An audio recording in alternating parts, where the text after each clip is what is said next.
Starmie is easily one of the best Pokemon in Generation 1. Not only does it have top 20 stats in this generation, the water psychic type is amazing for a solo run, and its stat distribution is really good in this format. We have great special and great speed, meaning we have a really good critical hit chance. Our attack and defense are at least decent. HP is the real problem, and of course we are in the slow level up group. However, to make up for that, we have a really good moveset. We start the game with Harden, giving us a badge boosting move, as well as Water Gun to easily take down Brock, and Tackle for some coverage. But as we go through the game, we're going to get all of the water type TMs. We're going to get Thunder, Thunderbolt, Psychic, Blizzard, Ice Beam, basically all of the TMs that are actually good as special attacks in this generation are here for us to use, and we get enough normal type moves that we can cover against enemy psychic types without too much difficulty. And that's why I've already played through Pokemon Yellow on minimum battles with this Pokemon before, just to see how it would actually perform, and of course it beat the game on minimum battles with no issue. But minimum battles is taking 65 battles to beat the entire game. Could we beat the game with even fewer battles than that? How about super minimum battles? For those who haven't seen the super minimum battles series before, in this format I am using every sequence break in the game in order to avoid as many battles as possible. Super minimum battles requires 3 things: an HM user from another cartridge, a fresh water transferred into the game via the color case in Pokemon Stadium 2, and of course the Pokédoll glitch. By doing all of those things, we can get Pokemon Yellow down to only 38 required battles,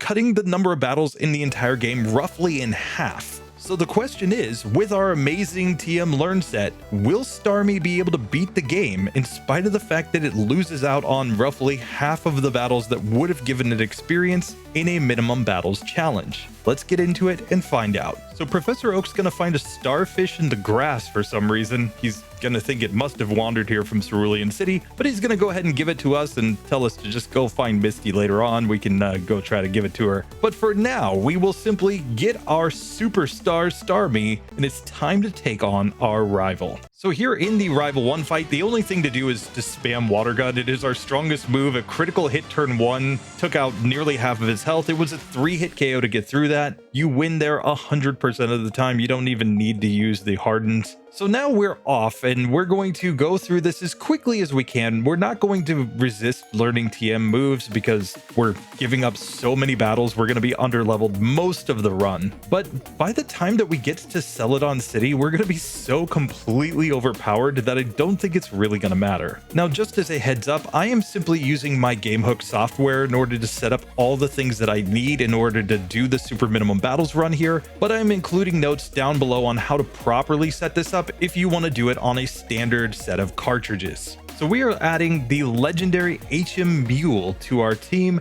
and it's starting this with Teleport, Dig, Cut, and Surf. Teleport and Dig are super important here. If you don't have those moves, you cannot do super minimum battles. So just understand, we'll talk about that when we get there, but you're gonna at least have to have access to Teleport and Cut at the start of the game if you're going to do this setup. With that, we can simply get into the first bug catcher fight here, where we're just going to come in and spam the Water Gun. Even on minimum battles, we're in a 4-hit KO range on this Caterpie, and we can tank enough damage that we're not going to lose with a Starmie. And with all my setup out of the way, including time to manipulate certain things into the game so that I could actually use them, we are to Brock at about 6 minutes. Let's see how the Brock fight goes.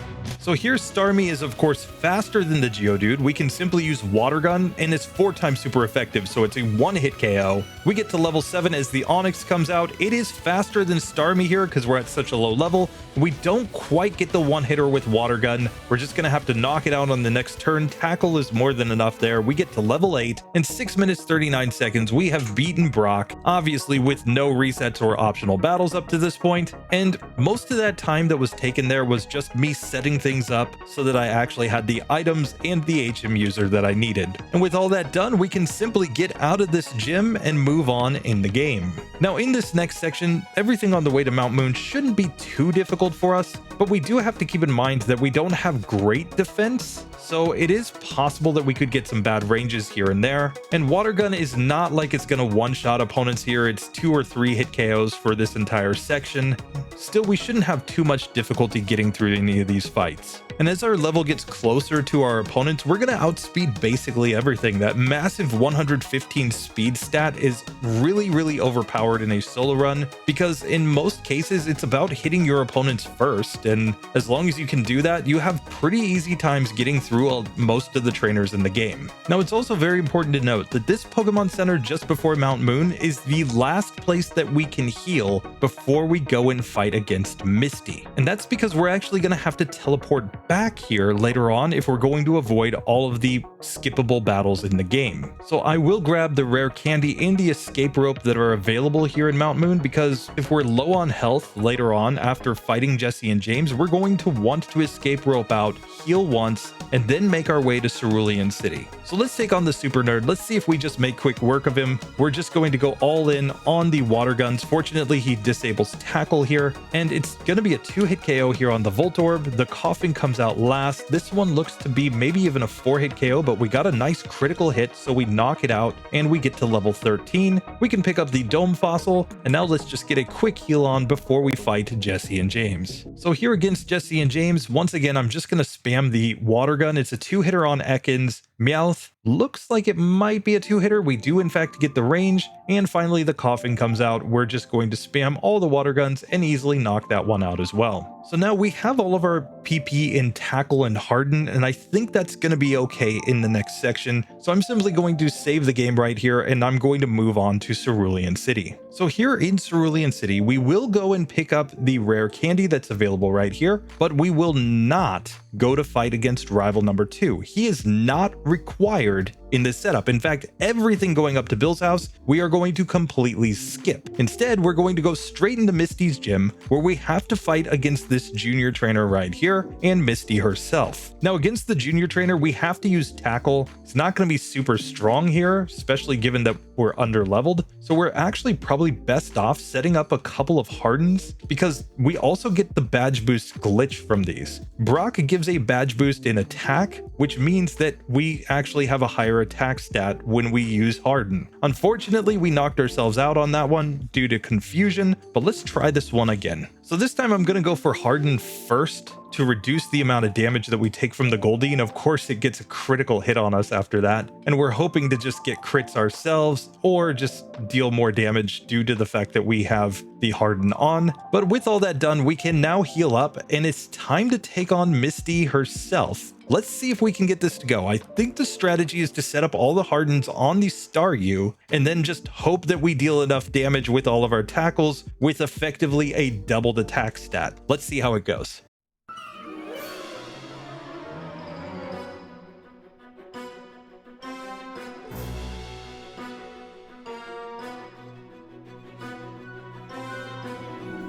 So first up against the Staryu, I'm going to set up 6 Hardens right here. We're hoping not to take too many critical hits. Of course, she just started critting us from the very beginning. But now let's see how much damage Tackle does. It's really not doing that much. It's a 5-hit KO to get through that Pokemon, and then we level up, which is even worse. And now we're basically doing almost no damage to the Starmie. Granted, Starmie is only going to use Tackle and Harden here because of Misty's smart AI. She thinks that we're resistant to her water-type moves, so she never wants to use them. However, we're going to have to get a much better range with critical hits from that Staryu if we're going to have any shot whatsoever. We're also dealing with the situation that she's almost guaranteed to X-defend on her Pokemon and have us do less damage to her. But one way or the other, we have to get through this Staryu without getting a bunch of critical hits. I think that's the only way we're getting through. So back to her Starmie, where she hasn't set up any Hardens or X-defense yet,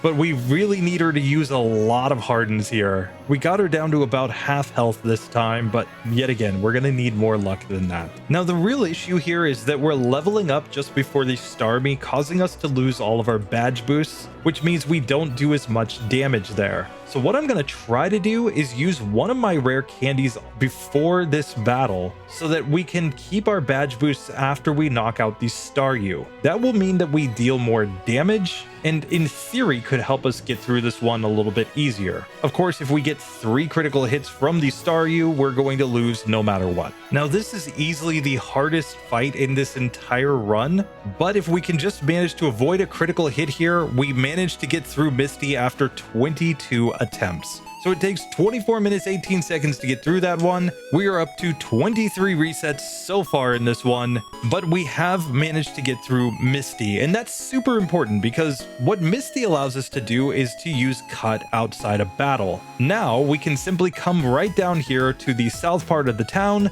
and use cut with our HM mule. And because we have a fresh water in the bag, remember you can transfer it via the color case in Pokemon Stadium 2. We can simply walk straight into Saffron City. And this is where this run is going to get much better. We can simply come straight to Mr. Psychic's house, where we can get access to TM29. I'm going to learn that immediately since it is a same time move. We can also learn Bubble Beam, a new upgraded move for us. I'm going to throw that on over Water Gun, and we can make our way over to Celadon City, where we can get access to yet another TM. Because of course, at the top of the department store, we can give this little girl a fresh water to get Ice Beam. We'll also get Tri Attack just in case we need it. I don't think we will. If this was Gen 2 and it actually did statuses, that would be one thing, but here it's not really going to be super useful. And of course, before we leave, we need to pick up a Pokédoll. But now again, we cannot heal at any Pokemon centers unless we teleport back to before Mount Moon. So I'm going to take this opportunity to get access to some healing items as well. So I'm just going to grab the soda pops while I'm here, and we'll go ahead and drink one right now so we're back to full HP. And I'm going to add on the TM for Ice Beam on top of Tackle for now. Now we got to keep in mind we can learn Surf later on, so Bubble Beam, if we ever decide we don't need it, will be the first move that leaves our TM learn set, and we'll also get Blizzard late in the game. Psychic, however, I think is just going to be useful for pretty much this entire run. Now, once again, we're going to skip all of the required battles here inside of the Rocket Game Corner because they're simply not required when you have a Pokédoll. Instead, I'm going to run on over to Lavender Town, and let's go ahead and just take on some of the battles that are over there, because Lieutenant Surge technically could be really hard for us. He does have electric type moves, of course. If he just thunderbolts us, he could completely destroy our Starmie. So we'll just avoid him for now and instead come over here where we have to fight against Clefairy Girl. Now we have Stab Psychic. I think it's the strongest play. It's going to be a 3-hitter on these Clefairies. We knock the first one out, and of course we're faster. We get a nice critical hit on this second one, allowing us to knock it out in 2 hits, and we can reach level 17. But the reason that I'm coming over here is because I want to fight against my rival number 4. We've actually skipped rivals 2 and 3 up to this point, and we come straight to rival number 4, but his team really isn't that great. We've got lots of super effective moves. I think we can beat him pretty easily. So first up, he has his Fearow, of course. I'm going to Ice Beam this Pokemon. He mirror moves Ice Beam. Then he goes Growl. Obviously, Growl doesn't matter to us. After that, he has his Magnemite. I'm just going to go Psychic here. Of course, Sonic Boom is kind of a problem. Shellder is out next. We have nothing better than Psychic for this Pokemon. It confuses us, but we knock it out the next turn. We'll go Stab Bubble Beam on the Sandshrew, and then I guess Ice Beam is the best that we've got still available here. Against the Eevee, we freeze it, so now I'm just going to Bubble Beam it down from here. So we can get to level 19 off of that fight, and now we need to get a little more PP. Fortunately, there are some PP restoration items in this section of the game. We can come up here and get this Max Ether, for example. I'm just going to use that to recover my PP for now in the move Psychic. That's going to help us get through these Ghastlies as we go up towards the top, because we just have to get through one trainer in order to make our way to the Purified Protected Zone, where we get an auto heal in this section of the game. So here against this channeler, we're just gonna go psychic. Oh, it's not quite a one-hitter. I should have healed coming into this. Still, they try to lick us. You know, they can't lick our starfish, guys. We easily get through that. So we're just gonna move on to the top of the tower, where yet again, these are just gonna be 2-hit KOs. Nightshade will not one-shot this Pokemon, fortunately, so we can get through and get some easy levels. And in this section, fortunately, if we need a heal, we can just come back to the Purified Protected Zone and get the heal on without having to use a Pokemon Center that will change our teleport location. And with all that done, we can get to Ghosty Mama here, where we don't have a Silph Scope, but we do have a Pokédoll, and that handles that whole section, and it's on to Jesse and James. Now, Stab Psychic should be pretty good here, but we are under leveled, so this isn't necessarily a guaranteed win. So first off, we have to take on this Meowth. I'm going to go for Psychic. Meowth is faster than us, but we critical hit one-shot it. We'll go Psychic on the Arbok. It's going to be a 2-hitter, but we do get the win there. We get to level 21, and now on the Weezing, yet again a 2-hit KO. Smog poisons us. It doesn't matter though. We easily get through Jesse and James on the first attempt. We can save Mr. Fuji. We had to tell him that we calmed Cubone's mother by giving it a doll. He's going to be like, what? If I had known that, I wouldn't have been here for so long. But now we are poisoned, so we need to buy an antidote if we're going to be able to stay in this area without having to go run back. So I'm just going to grab an antidote real quick here, and I'm also going to get access to the Swift TM. I have plans for this move later on, and just like that, we will get out of this section. I'm going to return to Saffron first. I'm going to take on one random trainer that needs to be fought here inside of Silphco, and then we have to think about whether we want to fight Erika or do we want to go back and fight Lieutenant Surge. I'm pretty sure at this level we don't actually stand a chance against rival number 5. So we got paralyzed in that fight. I'm just going to take this chance to dig. We have dug all the way back to Mount Moon. And the whole reason that we had to do that is because we need to now backtrack. If we're going to go fight Lieutenant Surge, we have to skip all of these trainers, of course, that we didn't fight already, go through Pewter City, but now, right here, there is a tree that can be cut. We cut this tree and now it's into the Diglett Cave, where we don't need to do any fights against any random trainers, and we can make our way straight to Lieutenant Surge, because of course we know cut. Now, why do we have to go this route? Why couldn't we just go south from Saffron City and get here? It's because of these two trainers that block the way right here. We cannot cross this section without having to fight Pidgey Girl and the guy next to Pidgey Girl. But by going through the Diglett Cave, we can completely skip both of those trainers and get to Vermilion City with 2 fewer battles. So at this point, we have cut Rock Tunnel completely out of the game. We have cut the entire trip up to Bill's house completely out of the game. Rival 2, Rival 3, completely unnecessary. We can come straight to Lieutenant Surge because we have cut. And just like that, we can easily solve the trash can puzzle this time and get to our favorite trash man, Surge. But we know Ice Beam, Psychic, and Bubble Beam at this point, so we've got a pretty good moveset. Let's see if it's enough.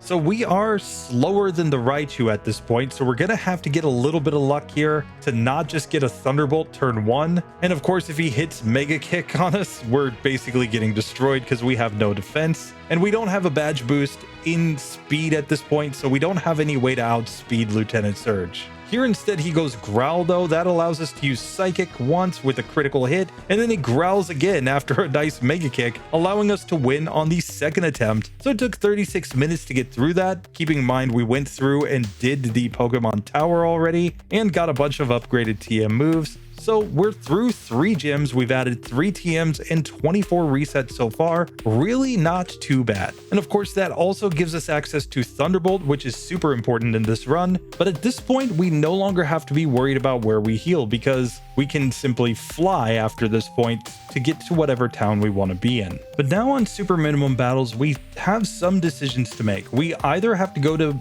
Erika's gym, we have to go try to fight Rival 5, or we have to go to Koga's gym. It's kind of the typical conundrum of the middle game, which way do we go? I'm going to take one fight that is available inside of Erika's gym because there's one required trainer that has an execute, and I think we're going to get through that one just fine. Then I think our best routing is actually to go down to Koga's gym and fight the random psychic types there. And then once we get through all the randos, Koga might actually be the easiest fight that's available. So here against the execute, of course, we can just use Ice Beam. It's an easy one-hit KO and gets us to level 23, but we're still under leveled for Erika, so let's just make our way down to Koga. Now we are going to be extra sure to get things like PP ups and rare candies that are available as we go through these routes, because we're not going to get all of the rare candies or the PP ups in the super minimum battles run. We lose out on the rare candy and PP up that were in the rocket hideout, and we also cannot go to the power plant at the end of the game to get the rare candy and the PP up that are available in that section. So we're at a slight disadvantage in terms of being able to gain extra levels through items later in this run. But for now, we've made it into Koga's gym. Let's see if we can just make quick work of the jugglers in this section. We can see that Ice Beam here is like a 5-hit KO on the Drowsy. We get a 4-hit range there, but still it's not great. We can freeze Pokemon, of course, and that will help us a little bit, but we don't have a badge boost in special, so there's no way for us to boost our attack here. We might even need to learn a TM move. Of course, it is possible for these Pokemon to get frozen and not be able to damage us, but Headbutt does a lot of damage against our Starmie. So honestly, this is quite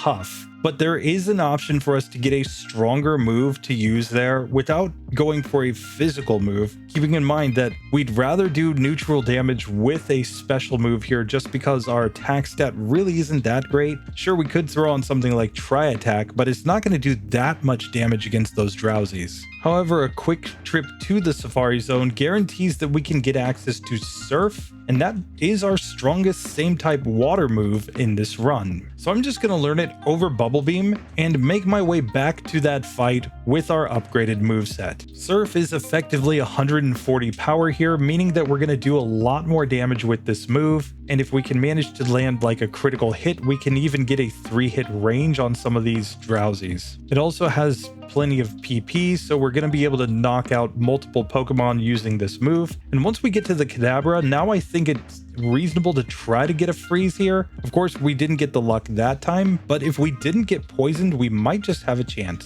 And it's worth noting, we have nearly a 1 in 4 chance to get a critical hit with this Pokemon. So as long as we have decent moves to use, we should always have a chance to get through things. Here we do manage to freeze the Kadabra, so we're not going to have to deal with recover spam as we use our Surfs to knock it out. And we're to the final Drowsy, where we just need it not to use strong moves against us. It goes for disable on Ice Beam and disable again, so with 1 HP remaining, we managed to beat the first juggler. We get through the second juggler also with 1 HP remaining as we get to level 25, so yet again not a super consistent fight, but we did get it within a couple of attempts. Now the question is, are we good enough to defeat Koga at this level? We could try Koga, or if this doesn't work, we could try to go back and fight against Erika. We might be fishing for freezes against Erika though. So let's see if we can beat Koga with Stab Psychic. Remember, most of his Pokemon are using Psychic type moves in this version. It's just the final Venomoth that will use Leech Life against us. That will be super effective, but who knows, maybe we can make this work.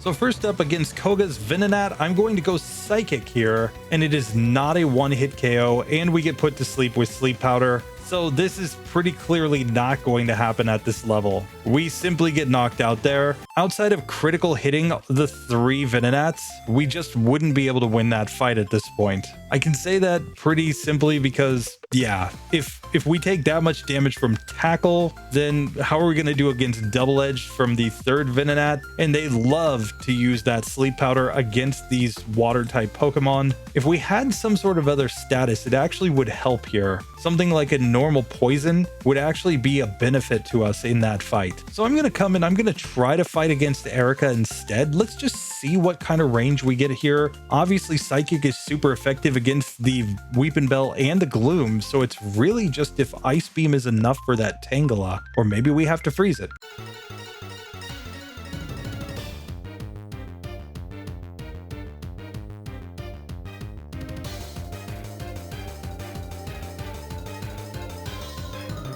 So first up, Tangela, I'm going Ice Beam. It did about half. Mega Drain does massive damage, but we knock it out on the next turn. Here now we can go Psychic on Weeping Bell. It is a one-hit KO. Let's go Psychic on Gloom. We don't get the one-hitter, but it misses its powder, so we managed to get through that on the first attempt. Erika, 50 minutes, 17 seconds to beat her.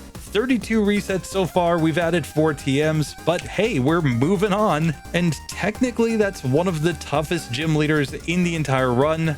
Finished for us since she does have smart AI. Now I'm gonna try to go and fight against rival number 5. Let's just see, because it's not like we were really close to one-shotting a Venonat with our Psychic. We needed clearly more levels to have any shot there, but maybe with Surf we can get through like the Sand Slash on rival number 5. Of course, Surf will be good against the Flareon as well, so who knows, maybe we can get this one to go. So first up, we have Sand Slash. I'm going Surf here. It is going to be a 2-hit KO, and Slash just basically destroys us. Now we'll go Psychic on the Cloyster. Cloyster will never go for any damage dealing moves there. It will just spam Supersonic over and over again against a water type. We level up here. I'm just going to see what kind of range we get on this Magneton. I went for the Ice Beam just to see. That's going to be a 4-hit KO with the Ice Beam, so obviously Surf would be stronger. It might be a 3-hitter, but still, that's going to be tough to get through.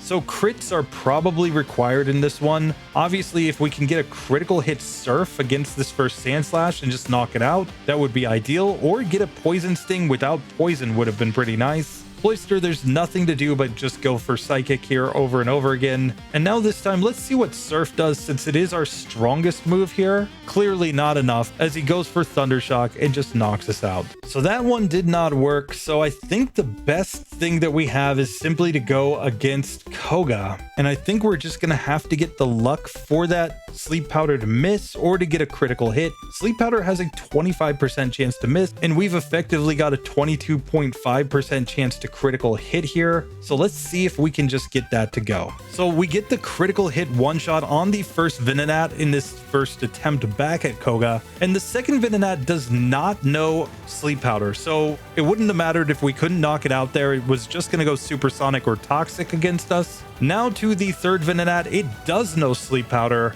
but it misses, so we managed to get through to the final Venomoth. It's going to go Leech Life though, which does massive damage, and Psychic is not doing nearly enough. So on the Venomoth, we're gonna have to fish for a freeze if we're gonna continue on super minimum battles. But in fact, the best strategy for the Ice Beam is probably right here on the first Venonat, because if we can manage to freeze it, then we know we can set up all the hardens, and with all of our defense buffs in place, we then might be able to survive against that final Venomoth. Ice Beam is about 1 in 10 to freeze here against an opponent. Add on some Sleep Powder misses, and we should have at least decent chances of getting it set up. So here we finally get the freeze against this first Venonat. I'm just going to set up all the hardens here, and then we can really do anything. We can just surf this Pokemon down, I guess. We'll keep our PP in Psychic for later in the fight. Here, the second Venonat does use Psychic against us, actually, because it has no other damage-dealing moves. The third Venonat gets easily one-shot by us, and now let's see the range against this Venomoth. Without a critical hit, Leech Life is doing far less damage,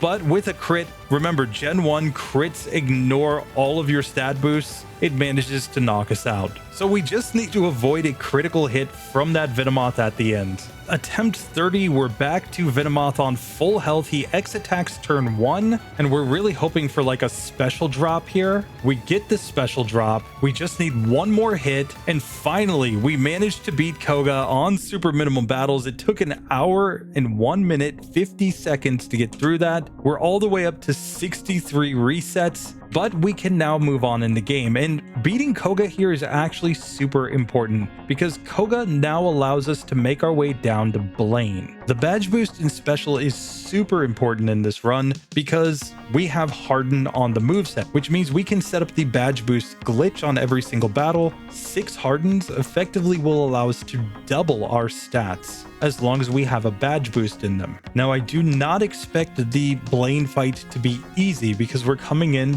severely underleveled. We're only at level 12 here. But if we can manage to set up all of the Hardens, we should outspeed his entire team, in which case we can go for freeze luck. We can go for just hopefully getting enough surfs to hit them, and maybe they use something like takedown or quick attack on us. There are plenty of ways that we can try to get through, but we still probably have to freeze the first 9 tails. So we'll just say Tombstoner as we make our way in here, because man, oh man, we just want to tombstone Blaine so badly, but I think this one's going to be tough. Let's see.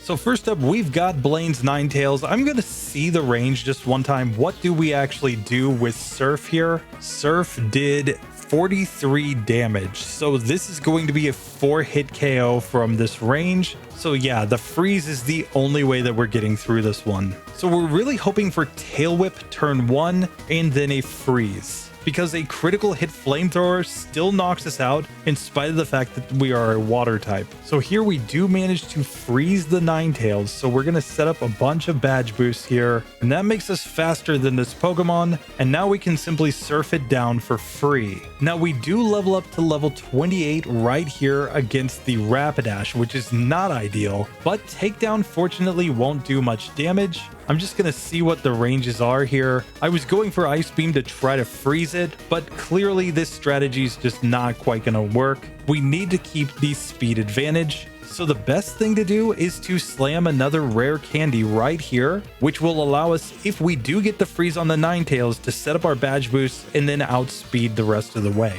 Now you might be saying, why do you need the freeze so badly? Why do you need to outspeed? It's because we will take 1 fewer hit from each of his Pokemon at that point, and that is basically the name of the game in these solo challenges. The difference between hitting 1 more time on your opponent and not getting hit by them is a massive factor in getting through tough fights. Now I'm sticking with this just because he could go Growl here, but unfortunately he knocks us out. We have to be able to get the freeze with good health. So after tons of attempts, I think there's nothing to do other than to slam on rare candies here. Now normally I wouldn't consider rare candies this early in a run, but getting access to that badge boost in special is so incredibly important. It's going to boost our attack as well as our most relevant defensive stat for most of the fights that are still to come in the game. I think with the badge boost in special, we will be able to take the rest of the game down. So in spite of the fact that I've reset a ridiculous number of times here, I finally just gave up on trying to grind my way through Blaine. I'm going to add on the rare candies. Let's see if we can beat him now. So first, let's just see at this higher level, at level 33, we've gained 2 damage rounding thresholds. How much damage do we do now with Surf? This is a 3-hit KO on the Ninetales now. We can also see we're taking a lot less damage from his attacks. We're still going to lose this attempt, but I think we might just have a shot here.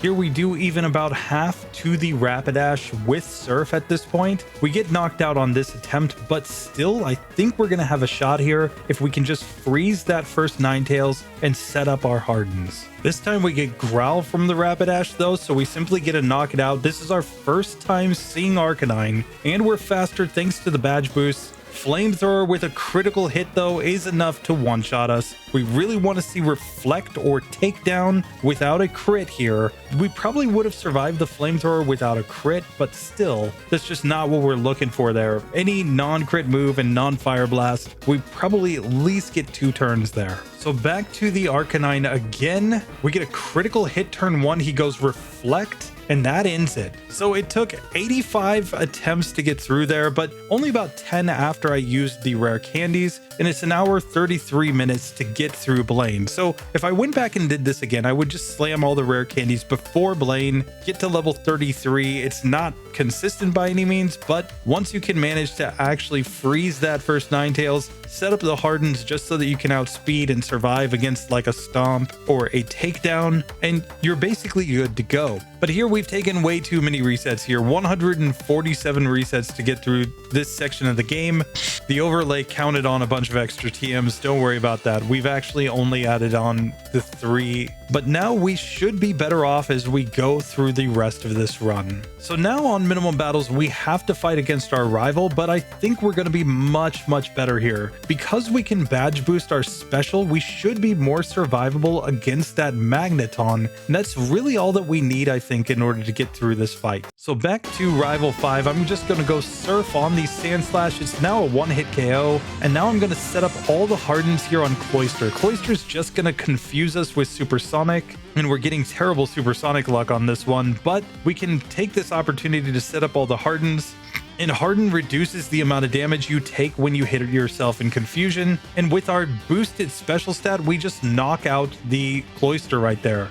The problem is that we leveled up right here against the Magneton. So while we do decent damage here, that was not enough to get us through. The level up is the problem, and we don't have any rare candies to manipulate our level. So in that case, the best strategy is just to go all in on attack here and simply knock that Cloyster out. Let's see now what kind of damage we do against this Magneton at this level. We don't even get to see the range there that time because of a critical hit. Still, we do nearly half here with Surf. So if we could just get a critical hit, we would two-shot this Pokemon. We don't get it this time, but we do manage to survive. We're on to the Kadabra, and we're faster than this Pokemon. It's using Recover, so I'm going to try to freeze it. And of course, once he finally does attack, Psybeam knocks us out because we were on very low health. But I think if we can just get a normal Surf and then a critical hit Surf, that's all we actually need on the Magneton. The other possibility is to go for Psychic turn 1 and hope to get a special drop. Here instead we get a critical hit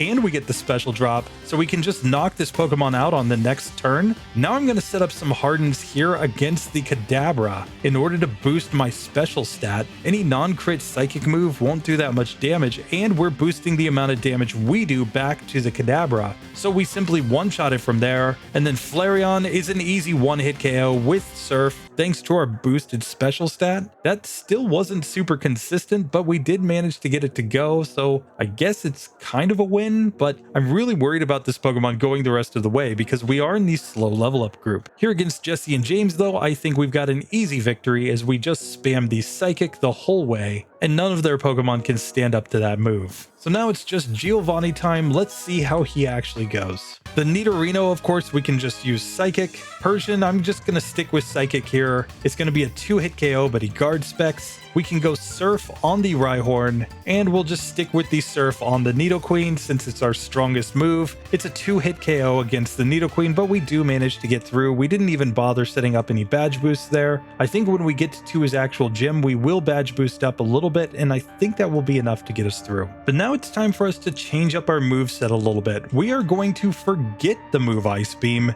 in order to learn the move Swift. I know this sounds ridiculous if you're thinking about like competitive strategy, but in a solo challenge, especially as we go into the Sabrina fight, Swift is an incredibly overpowered move. In fact, I think it's going to allow us to basically 1 or 2 shot sweep her entire team. Let's get into it.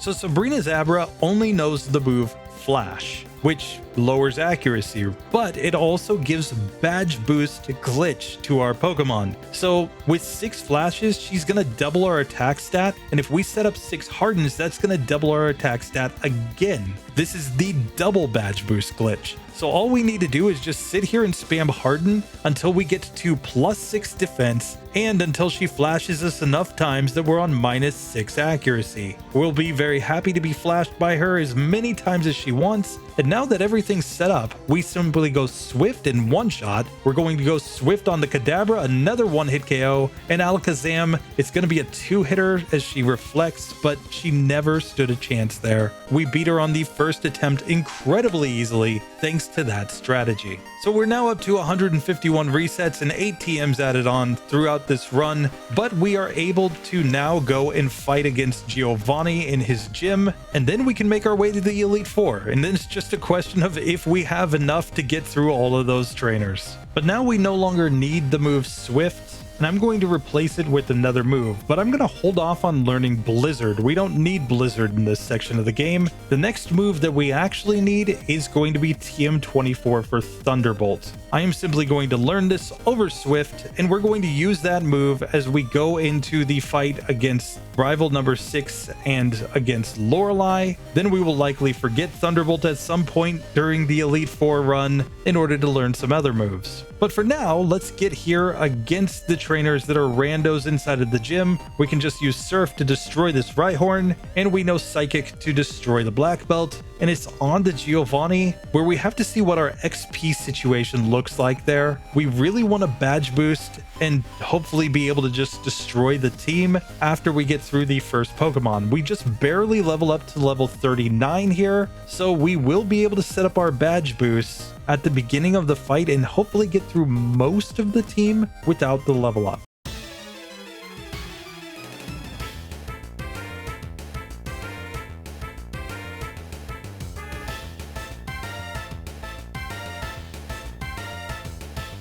So first things first, against this Doug trio, I'm going to start setting up my Hardens right away. Basically, we're hoping to reach the point where we outspeed, and of course, if it critical hits us at any point, we're just dead. Now, the reason that we have to badge boost here is because both of the Nidos on his team know the move Thunder. So if we try to wait until we get to the Nidos, they will simply Thunder us, and we will probably lose. Here, however, once I can outspeed, I'm just going to knock that Pokemon out. Let's then go for Surf on this Persian. Slash did massive damage to us, but we do manage to knock it out after that. Nidoqueen, we go Surf and just don't get the one-hit KO. It was pretty darn close, though. Let's see if we can Surf down the Nidoking. Once again, it just misses the range. So we need at least 5 badge boosts to be able to one-shot both of the Nidos here, so we're just gonna have to grind for that against that first Doug trio. Now, he can badge boost us himself with the move Sand Attack. It's not ideal, of course. We'd prefer not to get Sand Attacked here. If instead he goes for like Fissure turn 1 though, and like a guard spec, and he doesn't manage to one-hit KO us, we can actually set up a lot, but any critical hit is game over on this. Back again with all the badge boosts. It's still a 2-hit KO, but he guard specs this time on Persian. Now we can go for Surf on Nidoqueen and get the 1-hit KO. Surf on Nidoking will also get a 1-hitter. We level up to level 40 here, but Surf on the Rhydon is enough thanks to its low special and the fact that Surf is 4 times super effective. So now we're 47-49 to get through that fight. Now 161 resets, 9 TMs learned, and man oh man oh man, this is not great, but we are making progress at this point. We can now move on to the league. We're going to get one more rare candy in Victory Road, plus we got the one at the top of Silphco, so we have 2 rare candies to work with for the rest of this run. Of course, we're just massively under leveled here compared to most Pokemon going into the league. We're only at level 40. We're going to have to see if this is enough. So here against rival number 6, we're going to go Surf on the Sandslash and get the 1-hitter. Execute, I do not have any really good moves for. So I guess we go Psychic here. He's going to Leech Seed us, but that's probably fine as long as we can manage the setup here. Next is Cloyster. We're going to go for all of the badge boost glitch right here on this Pokemon. Yes, it sucks that we are going to be confused and under Leech Seed, but I think we're going to be able to sweep the team from here. We just go Thunderbolt on that Pokemon. Magneton, I'm going Surf, and it's going to be a 2-hit KO, but we survived the Thunder Shock. Kadabra will stick with the Surf here. It's going to be a 2-hit KO yet again. Psychic did pretty decent damage and lowered our special though, so we're going to lose this attempt. If we didn't get the special drop there though, we would have won that fight. This time we get through Execute with no status. It's just a 2-hitter with Psychic as long as we get 2 crits. Here we can Thunderbolt. And without setting up the Hardens, we don't actually one-shot the Cloister with Thunderbolt here. But we'll just set up all the Hardens now so that we have all the badge boosts. With all those set up, we can now go for the Thundershock for Thunderbolt and knock that Pokemon out. Now on the Magneton, I'm going to go Surf, and he gets a critical hit Thundershock. So here we finally get to Flareon, but we fail to knock it out. Fortunately, he potions and we win on the next turn. The strategy in the end was to set up 3 of our Hardens on the first Sandslash that gives us a slightly better range on the Execute, and then 3 more on the Cloister, and we just managed to get the luck. We got a Thunder Wave one turn from that Magneton, but we were able to make it work in the end. Still, that was scary bad and really doesn't make me super confident going into the league, and we're probably gonna have to save a rare candy for just before the champion if I have to guess. Like, we know Exeggutor is a tank. We did not one-shot that Pokemon with a perfect stats Mewtwo using Ice Beam. So by virtue of that, we know that Blizzard on Starmie is not likely to be a one-hit KO there without a crit, but it still might allow us to get a freeze, or if we set up enough badge boosts beforehand, we may be able to knock that Pokemon out. And remember, Cloister and Flareon, the last 2 Pokemon here, are not really all that scary for us. We're only worried about the first 4 Pokemon, mostly on the champion fight. So I'm just going to buy some full restores. We will get rid of our HM Mule, and we actually picked up Squirtle because Squirtle Squad, come on. Now let's just make our way into the league. I'm really nervous about this though, because this is not going well at all. I did this same run in Pokemon Red and Blue, and I think we finished in like an hour 30. Red and Blue is so much easier than Pokemon Yellow, especially Blaine and Giovanni. It's just night and day. But here we're just gonna see if it can work or not. Let's get into the Lorelei fight.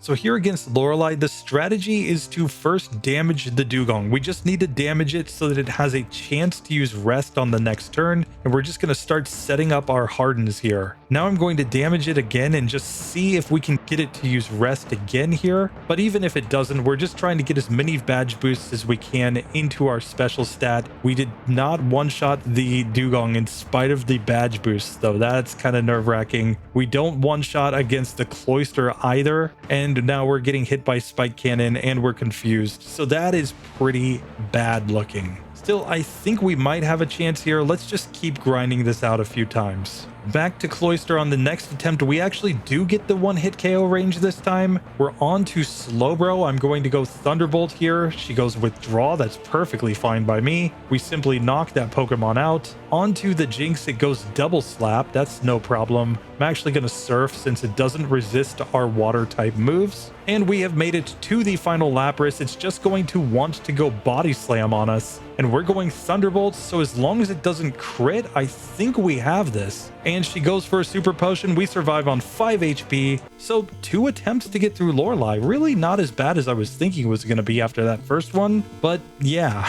she's definitely not perfectly consistent. Now, however, we can do a quick heal. I'm just going to go ahead and slap on an Elixir as well. And let's fight against Bruno. Let's see how he goes.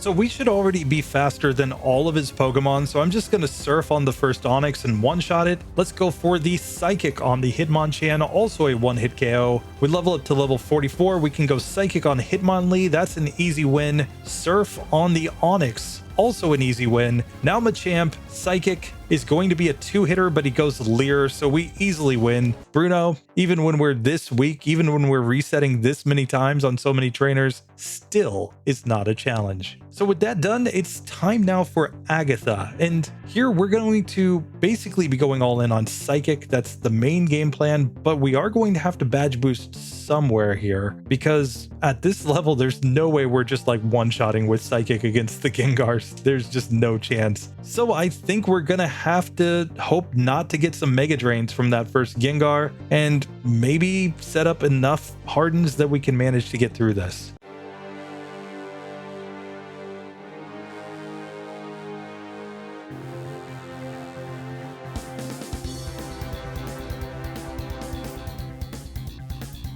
Now, with all that being said, we are very close to a level up here, so I'm actually just going to try to use Psychic on the first Gengar and hopefully knock it out. It went for Lick there, and then she Super Potions. Now we get confused, but we do knock that Pokemon out. Out next is the Golbat, and we've just leveled up here, so I'm going to go for the Hardens. I'm not super worried if it goes Toxic on me, as long as I manage to get all my setup off here. So now that we've got all the setup on the Haunter, I'm just going to go Psychic. We get the one-hit KO. Golbat will go Thunderbolt. I'm just saving Psychics for the final two Pokemon. Psychic here on Arbok should get the one-hitter, and because of Badge Boost, we are faster than this final Gengar. Psychic almost takes it down. She goes for a Super Potion, but that guarantees the win. So we get to level 46 and beat Agatha on the first attempt. So now we are on to Lancey Boy, and this is where I'm going to forget Psychic. Psychic isn't super effective against anything from here on out.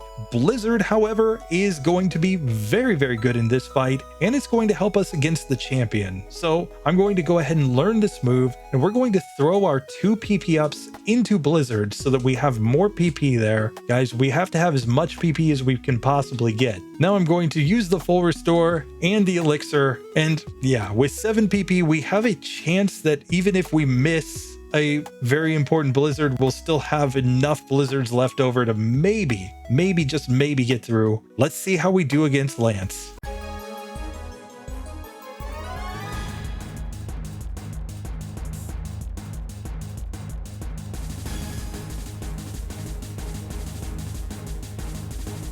So first up, we've got the Gyarados, of course. We could go for Thunderbolt right away here, but I think we have to start by setting up Badge Boost because we will be outsped by the Aerodactyl at this point. We have to have at least, I think, like 175-ish speed to outspeed there. Dragon Rage is going to do a lot of damage, but we can also get Leer here, and now we are faster than everything. I'm just going to Thunderbolt there to knock that Pokemon out. Let's go Blizzard on the first Dragonair, Blizzard on the second Dragonair. Here, Surf is technically stronger against Aerodactyl, so I'll just use that to knock it out. We level up to level 47, but we're faster than Dragonite, and the 4-time super effective Blizzard with a critical hit at least was enough to beat him on the first attempt. No difficulty on any of the Elite Four members since we got through Lorelei. Even Lorelei, it didn't take that many resets. So I'm kind of impressed. We're doing better than I thought we were doing. Coming into this section, I'm going to use the Max Elixir here, and now we have 2 rare candies in the bag. I'm going to keep them for now. I'm going to see where I actually level up against the champion. I think we're going to level up after Alakazam, so we're going to be in kind of tough spot there against the Executor. So we probably are going to end up using the rare candies here, but let me just test it one time just to see.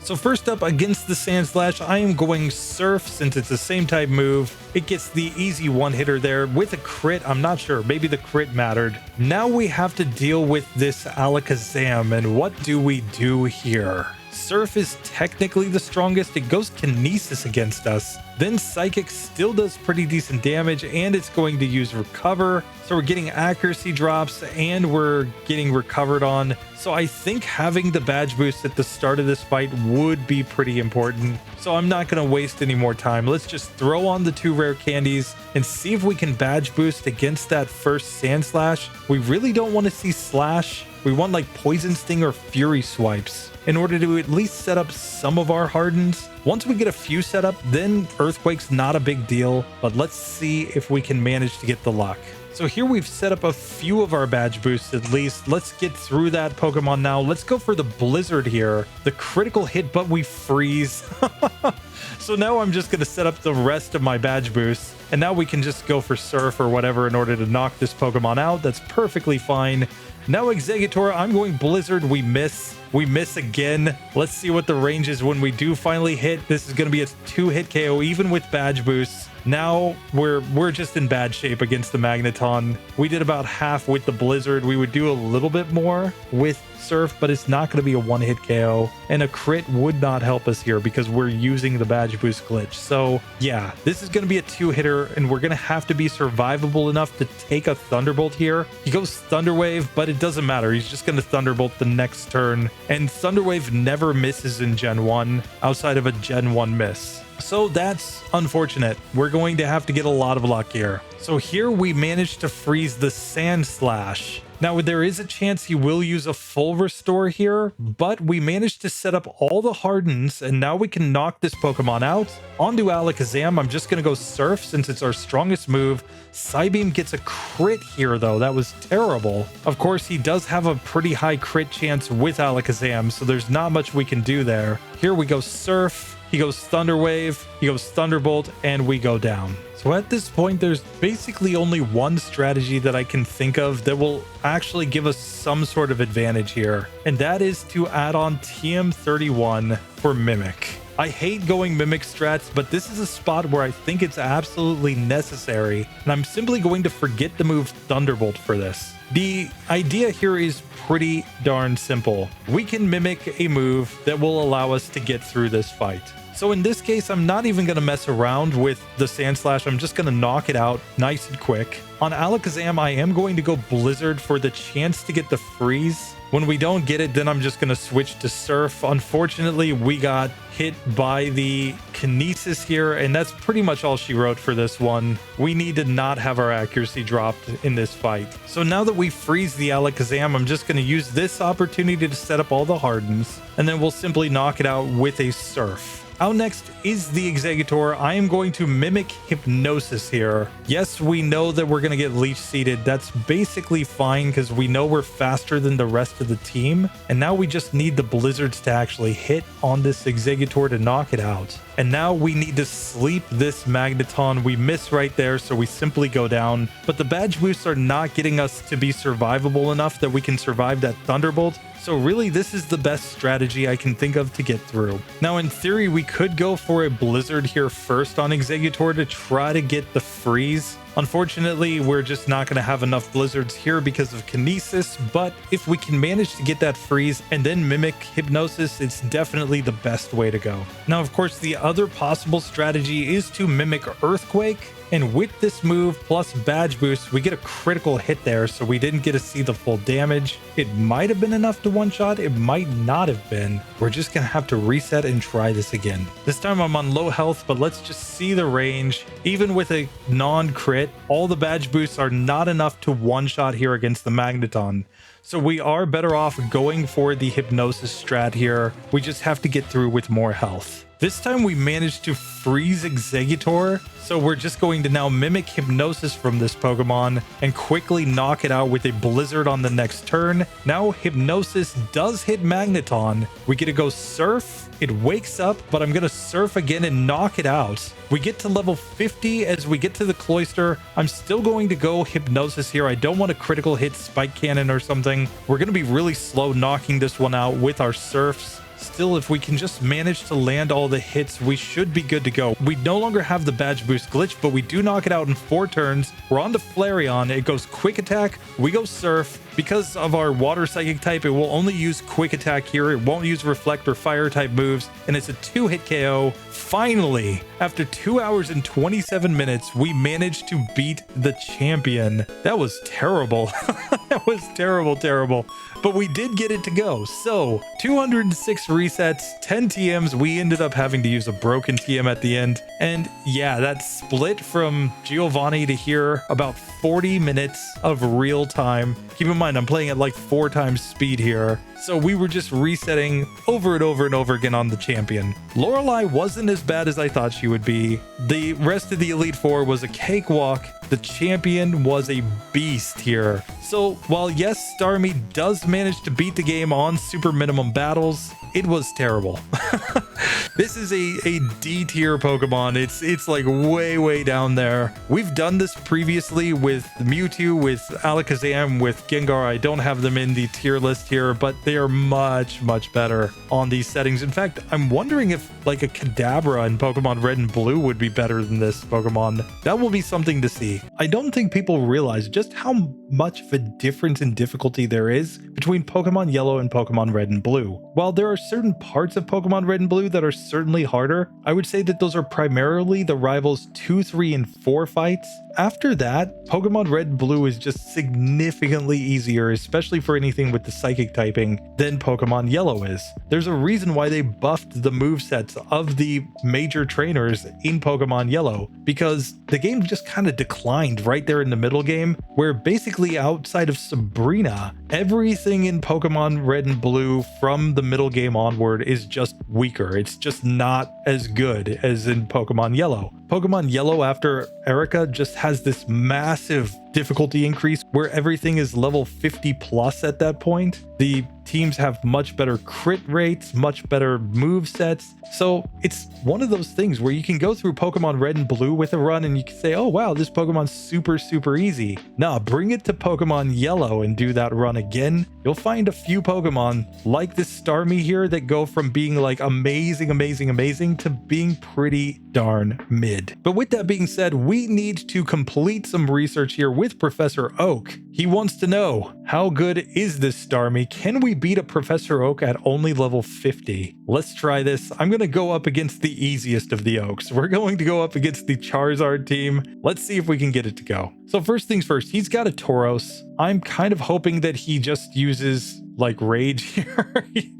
instead goes immediately for the takedown and just destroys us. I don't know, we might need to freeze a Tauros here because takedown from full health, at least with a crit, one-shot us. Now with that being said, he can go Leer or Tail Whip here. I'm pretty sure he just randomizes. And after we set up a couple of Hardens, we're actually faster than this Pokemon. So I'm going to use that to my advantage. I'm just going to knock this one out. Out next comes the Exeggutor, but the difference here is that Professor Oak does not know Leech Seed. Instead, he stomps us and gets a critical hit, which should happen like 1 in 10 times, but still, he manages to just take us out. So what we really want to see here is something like Rage, I think. Tail Whip's kind of fine too. We're just going to get a bunch of badge boosts here. Now he's used the Rage, and that's what we wanted to see. We're simply now going to surf this Pokemon down. Easy victory right there. Let's go for the Mimic strat. Let's get this Hypnosis. Now he can stomp us. It shouldn't matter. We're just going to go Blizzard and one-shot there. We get to level 51, but we're faster than Arcanine. I'm going to try to put it to sleep, and let's go for the Surf now. This is going to be a 2-hit KO on the legendary Pokemon, but we do knock it out. Now Charizard is faster than us and it slashes us down. So we've got to be very careful here. We don't want to have too many badge boosts. We need at least one more badge boost after we get through that Exeggutor. So I'm keeping one Harden left over for that. Here we don't quite knock out the Tauros, but we do get it the next turn. Once again, Mimic Hypnosis. We get Barrage this time. That shouldn't be too bad. So now we'll just Blizzard and not get the one-hitter and then miss the next Blizzard. Now keep in mind, if he just uses Leer and Tail Whip on us a bunch of times, we actually get more badge boosts here. This time he goes directly for Rage. I would be raging too if I had to fight against this Starmie using badge boost glitch, but you know, we've managed to knock that Pokemon out. However, we're going to once again mimic the Hypnosis. Now I'm just gonna go Hypnosis on everything, I think, from here. So we do put that Pokemon to sleep. Now Blizzard will get the 2-hit range on this one. We get to level 51. Let's use Hypnosis on Arcanine. Let's finish setting up our Hardens here, just so that now we have the speed advantage. Once again, we'll get the 2-hit KO. Out comes the Charizard. We miss the Hypnosis and it slashes us down. Of course, if he went Rage, we wouldn't really care. It's a 50-50 chance for him to do that, but still, not great. So this time we get a bunch of Leers and Tail Whips from the Tauros, so we get to set up more badge boosts. And we're also going to have more badge boosts available to us when we get to the next Pokemon. So now we can Hypnosis Arcanine, and we can set up to 3 Hardens here. That effectively 1.5x's our stats. He can also Leer here with the Arcanine. But we're simply going to go Surf here. We nearly get the 1-hitter, but it's 2-hit KO. Charizard's out next. It goes Rage this time. Now we can put it to sleep. We're going to go for the Surf and get the 2-hit KO. Now Gyarados. We don't have anything great here, and it goes Leer on us, so I'm going to go for the Hardens, but it Dragon Rages us down. We just ran out of PP in Hypnosis on that one. Finally, attempt 13, we're back to Gyarados with enough Hypnosises that we might be able to do something. We put it to sleep, we go Blizzard, since it's at least neutrally effective. Gyarados wakes up, but we managed to put it back to sleep, and we're just going to try to Blizzard this one down. It wakes up and Hyper Beams us, and we lose. This time we managed to get through the Tauros on full health. We freeze the Exeggutor. Now I'm going to mimic Hypnosis here, but we don't need to do anything else. We'll just use Blizzard here to knock that Pokemon out. Now we need to sleep this Arcanine because otherwise it just one-shots us with a takedown. So this time we set up all of our badge boosts on the Arcanine. So we're significantly stronger here. We can one-shot both of the fire types. Now against this Gyarados, we will use our last Hypnosis to put it to sleep, but Blizzard's going to do a lot more damage because of the badge boost glitch. And here we get a 3-hit KO. So after 21 attempts, we finally managed to beat Professor Oak and get to level 52. And that is basically this challenge in a microcosm. Super minimum battles is possible with a Starmie, but it is incredibly inconsistent in Pokemon Yellow. In Pokemon Red and Blue, on the other hand, it's actually a lot better. It was an A-tier Pokemon for me, but here in this one, yeah, Starmie just doesn't quite cut it in Pokemon Yellow. Still, I plan to do some more of these super minimum battles style runs because I think they're super interesting, but tell me what you think down below. As you guys know, I read every comment. I try to respond as much as I can, so yeah, just drop them down there. Anyway, I hope you enjoyed this one. I hope it was informative in some way. Anyway, I'll see you in the next one. Later.